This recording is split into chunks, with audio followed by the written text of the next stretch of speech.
Clearly the main issue we want to discuss today is the question of the Karabakh dispute and what has been happening recently on the front line. Perhaps I could start by asking you what you think caused the recent intense conflict and whether you had any warning signs that that was going to happen. Նախ պետք է ասեմ, որ այս օրերի ընթացքում ճակատուն հարաբերական շեշտում եմ անդոր է տիրում։ Օրինակ 3-4 օր ադրբեջանցիները 74 անգամ են խախտել, մենք պատասխանել ենք 12-ով։ Այս գիշեր ադրբեջանցիները խախտել են 54 անգամ, մենք պատասխանել ենք 14-ով։ Մեր պատասխանները պակաս պայմանավորված են նրանով, թե ինչպիսի ինտենսիվությամբ եւ ինչ նշանալությամբ են ադրբեջանցիները աշխատում, ուղղակի որպեսզի տեղյակ լինեն։ Եթե այս թվերը մենք համեմատենք 4-օրյա պատերազմից առաջ ընկած ժամանակահատվածներում, որ են եղել, որ ադրբեջանցիները խախտել են 250 անգամ։ Այս ռազմական գործողությունների ժամանակ այդ 4 օրվա ընթացքում միայն խոշորաչափ արկեր երկու կողմից օգտագործվել է մոտավորապես 30,000-ի չափ։ Պատկերացնում եք, ասենք, փամփուշտ, փոքրաչափ, ավելի փոքր տրամաչափի արկեր, նռնակներ ինչքան օգտագործված կլինեն։ Ստույգ տեղեկություններ անշուշտ չունեինք, որ ապրիլի 1-ը կարող է այդպիսի իրադարձությունների սկիզբ դառնալ, եւ եթե իհարկե ունենայինք, ադրբեջանցիները շատ մեծ կորուստներ կրեին եւ այս մի քանի մետրը, որ իրենք գրավել են, դեռ չէին կարողանա գրավել։ Տեղի ինքնապաշտպանական բանակը ուներ տվյալներ, որ այդ երեկո սպասվում է էլի դիվերսիոն հետախուզական խմբի գործողություն ադրբեջանական։ Բայց որտեղ, որ հատվածում հայտնի չէր ստույգ, եւ դա 200 կիլոմետրից ավելի մի հատված է, պատկերացրեք, դժվար է կողմնորոշվել, թե որտեղ կարող են լինել այդ իրադարձությունները։ Եվ այսպես հյուսիսում եւ հարավում գիշերը մեր ժամանակով ժամը 3-ի կողմերը դիվերսիոն հետախուզական խմբերը սկսել են աշխատել, բայց ինչպես հաջորդ օրը պարզվեց, կամ մի քանի ժամ հետո արդեն մի դիվերսիոն հետախուզական խումբ թափանցել էր մեր թիկունք եւ արդեն մոտենում էր Թալիշ գյուղին։ Եվ Թալիշ գյուղում այդ խումբը հանդիպեց մեր բարեկային խմբին եւ մարդ բռնկվեց եւ զուգահեռաբար արդեն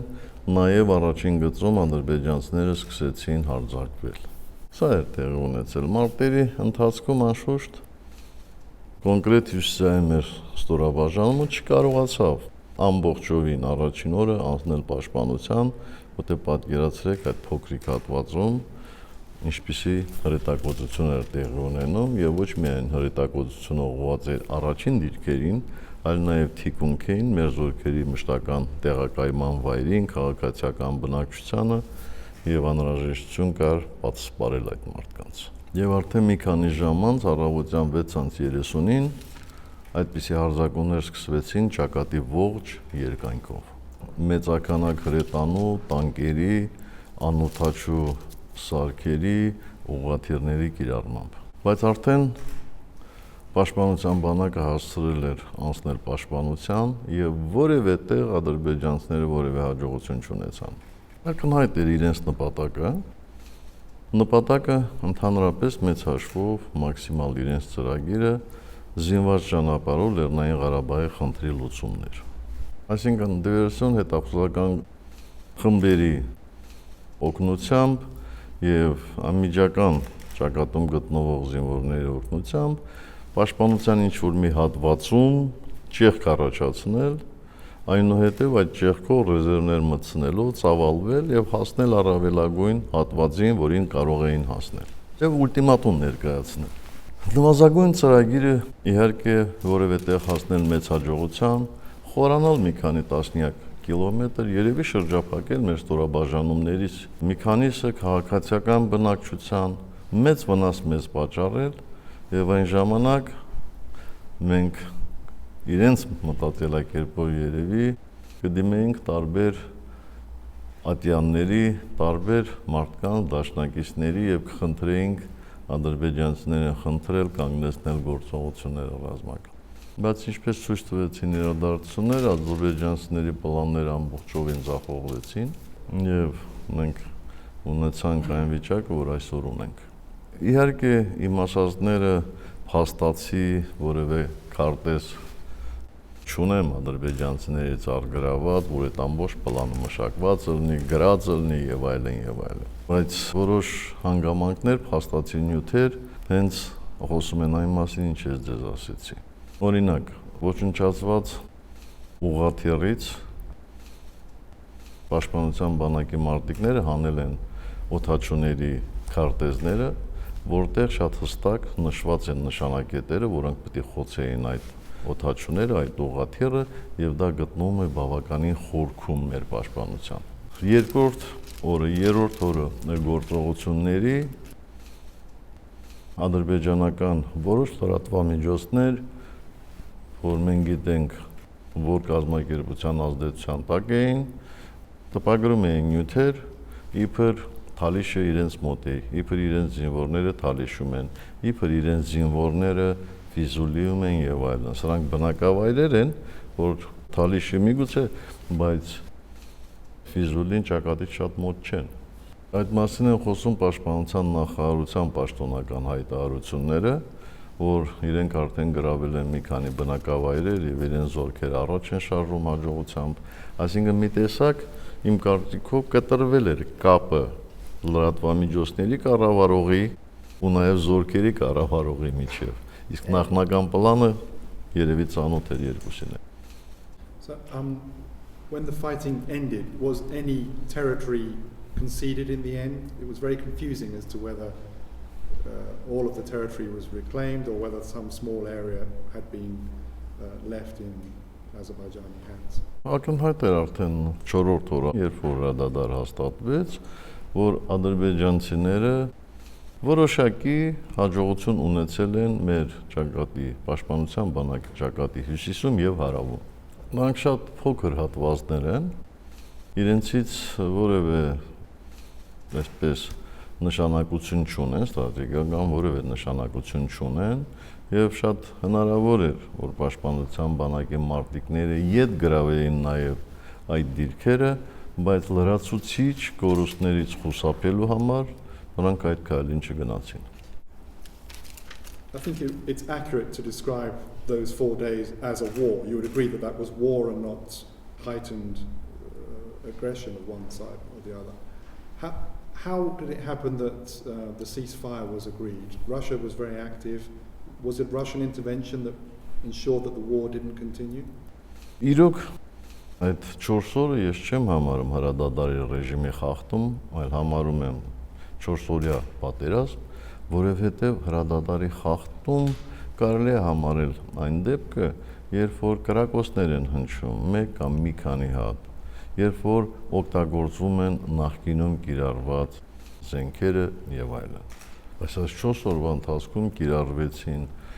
շատ խոշորատրամաչափ եւ ավելի զենքեր, այնպիսիք, ինչպիսիքն են Սմերջը, Տոսը, Լորը, իսրայելական, թուրքական խոշորատրամաչափ զինատեսակներ եւ հրետանու բոլոր տեսակները մինչեւ 152 մմ-անոց։ Ինչ խախտման մասին կարող է խոսք լինել, եթե գործողությունների մասնակցում էին մի քանի 100 տանկեր։ Իսկ կանգնեցին իրադարձ գործողություններ հետեւյալ կերպ։ Մեր գլխավոր շտաբի պետին զանգահարեց Ռուսաստանի գլխավոր շտաբի պետը եւ ասեց, որ ադրբեջանական կողմը համաձայն է դադարեցնել ռազմական գործողությունները։ Դուք արդյոք համաձայն եք ամսի 5-ին ժամը 11-ի դրությամբ դադարեցնել ռազմական գործողությունները։ Ինչ այդ Ադրբեջանի քաղաքական եւ ռազմական ղեկավարությունը երկու անգամ հայտարարել էր, որ նրանք պատրաստ են դադարեցնելու ռազմական գործողությունները։ Եվ մեր գլխավոր շտաբի պետը ուղևորվեց Մոսկվա, Մոսկվայում հանդիպում եղավ Հայաստանի, Ադրբեջանի եւ Ռուսաստանի գլխավոր շտաբի պետերի, որտեղ զուտ բանավոր պայմանավորվածություն ձեռք բերվեց չկրակել։ Ինչու եմ ասում չկրակել, այլ չեմ ասում հրադադար, որովհետեւ մենք ասում էինք, որ ոչ թե պետք է հրադադար հաստատել հիմա, այլ վերականգնել հրադադարը, որի մասին համաձայնագիր էինք կնքել 94 թվականին ու նաև այդ համաձայնագիրը ամրապնդել էինք նոր համաձայնագրով 95 թվականին։ Եվ ինչպես տեսնում եք, մինչև հիմա պահպանվում է այդ պայմանավորվածությունները, թեև խախտումները շարունակվում են։ Բայց զորքերը ետ քաշված չեն, հրետանին եւ տանկերը ետ քաշված չեն եւ ամեն վարքյան կարող է կրկնվել այն, ինչ որ տեղի ունեցավ, եւ միգուցե ավելի մեծ մասշտաբներով։ Russia since then has been very active diplomatically. Sergei Lavrov was in Baku where he said that he came with proposals. You met with Mr. Lavrov yesterday here in Yerevan. Did he bring proposals for trying to resolve this conflict? And was there anything in the proposals that he presented to you that you saw as possibly moving forward negotiations? Չէ, ես կարծում եմ ճիշտ չի այդպես գնահատելը, ինչի համար, որովհետև Լավրովի այցելությունները նախապես պայմանավորված էին։ Ես 2 ամիս առաջ գիտեի, որ Լավրովը պետք է գար ապրիլի 21-ին Երևան։ Բայց մյուս եզրակացությունը կարծում եմ ճիշտ է, որ Ռուսաստանը ակտիվ է այս ուղղությամբ եւ Ռուսաստանը մշտապես ակտիվ է եղել բանակցային գործընթացում։ Ես վստահ էի, որ Լավրովը որևէ փաստաթուղթ կամ որևէ առաջարկություն այս պահին չէր կարող բերել, որտեղ Լավրովը շատ փորձված դիվանագետ է եւ նա շատ լավ հասկանում է, որ քարորիա պատերազմից հետո խոսել բանակցությունների մասին տրամաբանական չէ։ Եվ Լավրովը եւ մյուս համանախագահ երկրների եւ արտգործնախարարները եւ նախագահները հստակ գիտեն ով է գործողություններ սկսել եւ ինչ նպատակով եւ այդքանից հետո մեզ առաջարկել սկսել բանակցություններ կոռեկտ չէր լինի։ Ակնհայտ է, որ ինչ որ ժամանակ միևնույն է բանակցություններ են լինելու, բայց հիմա իրավիճակը բոլորովին այլ է եւ ես Լավրովին ներկայացրել եմ մեր այսպես տեսլականը, մեր տեսանկյունը խնդրի նկատմամբ իրադարձություններից հետո։ Բանակցությունները այս փուլը մենք սկսել ենք 9 տարի առաջ, 2007 թվականին։ Եվ այդ 9 տարիներից առնվազն 4-ը եղել են շատ ինտենսիվ տարիներ բանակցությունների համար։ Եվ այն ժամանակ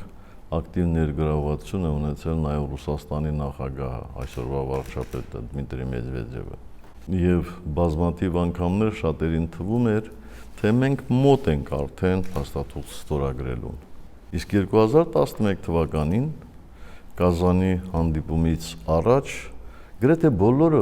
համոզված էին, որ հիմա փաստաթուղթ է ստորագրվելու։ Այն աստիճանի, որ Միացյալ Նահանգների նախագահը, Ֆրանսիայի նախագահը հորդորեցին եւ ինձ եւ Ալիևին, իսկ Ռուսաստանի նախագահի անմիջական մասնակցությամբ էր կայանալու այդ հանդիպումը, լինել վճռական եւ ստորագրել այդ փաստաթուղթը։ Իմ մասնագիտությունը գուշակություններ անելը չի, բայց այդ հանդիպումից առաջ ես արդեն Լավրովին ասել էի, որ այսպիսի մեծ ակնկալիքներ պետք չի ունենալ եւ ադրբեջանցիները չեն ստորագրելու այս փաստաթուղթը եւս։ Ինչու՞։ Որովհետեւ արդեն մի քանի անգամ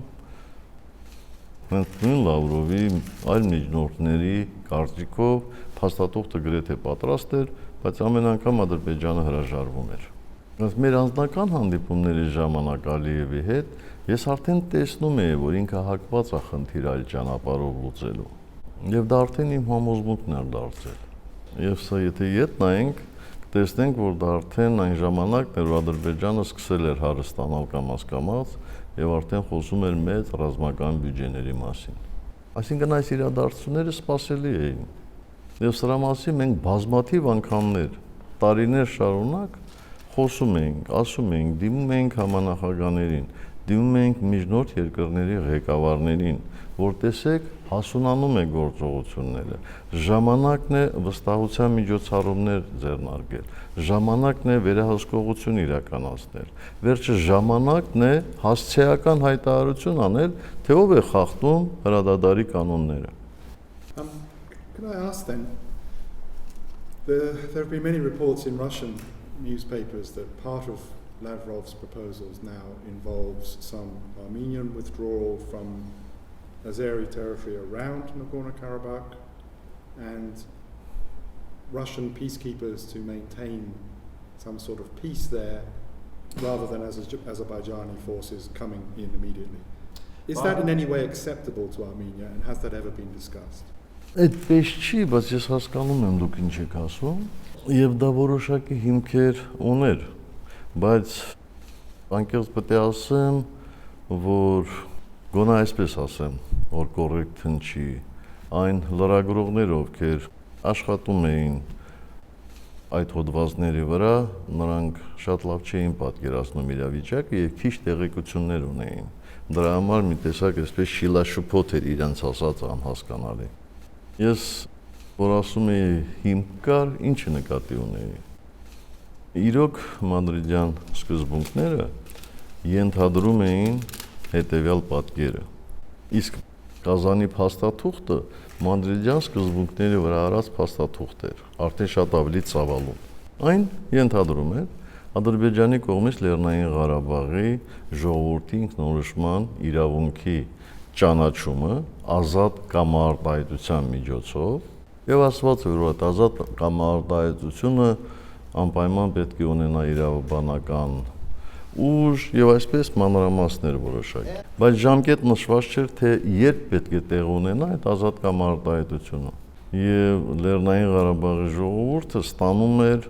ժամանակավոր կարգավիճակ, ժամանակավոր այն հատվածի համար, որ պետք է լիներ, այսինքն այդ փաստաթուղթը ստորագրելուց միջև ազատ կամարտահայտություն անցկացնելու պահը։ Ինչքան էլ տևեր, 5 տարի, 50 տարի, 500 տարի։ Այս փաստաթուղթը նաև նախատեսում էր, որ Լեռնային Ղարաբաղի ինքնապաշտպանության բանակը պետք է դուրս գար 5 տարածքներից եւ պետք է գային խաղաղապահ ուժեր, որպեսզի այլևս կոնֆլիկտ չլինի։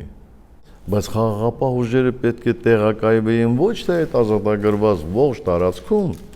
այլ կողմերի միջև։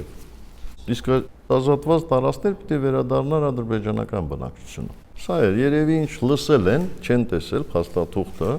եւ իրենց մակարդակն էլ այդքան է հերիքել, որ այդպես ներկայացնեն։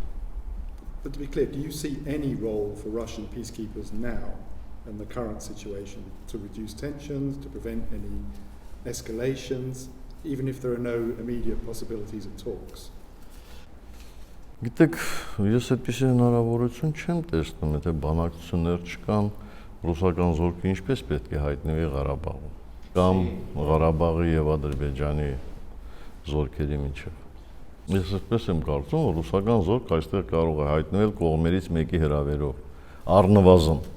Դեք ես կարծում եմ,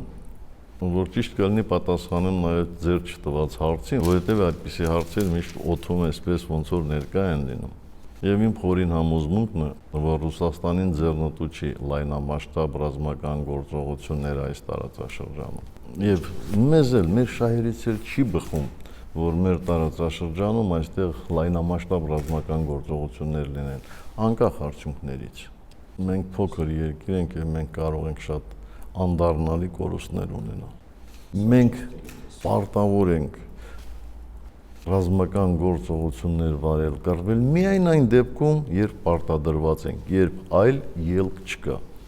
Դեք ինչու եմ ասում, որ Ռուսաստանին ձեռնտու չի լայնամասշտաբ ռազմական գործողություններ, որովհետև երբ որ այս 4 օրվա նաև իրադարձություններն եմ, այսպես վերլուծում, տեսնում եմ, որ Ռուսաստանը վարում է գոնե մեդիա ոլորտում, գոնե հայտարարությունների մակարդակով, պես հավասարակշռված քաղաքականություն, մեր նկատմամբ եւ Ադրբեջանի նկատմամբ։ Չնայած նրան, որ մենք Ռուսաստանի հետ ունենք ստրատեգիական պայմանագիր, իսկ ինչպես ռուսական պաշտոնյաներն են արտահայտվում, Ադրբեջանը հանդիսանում է նրանց ստրատեգիական գործընկեր։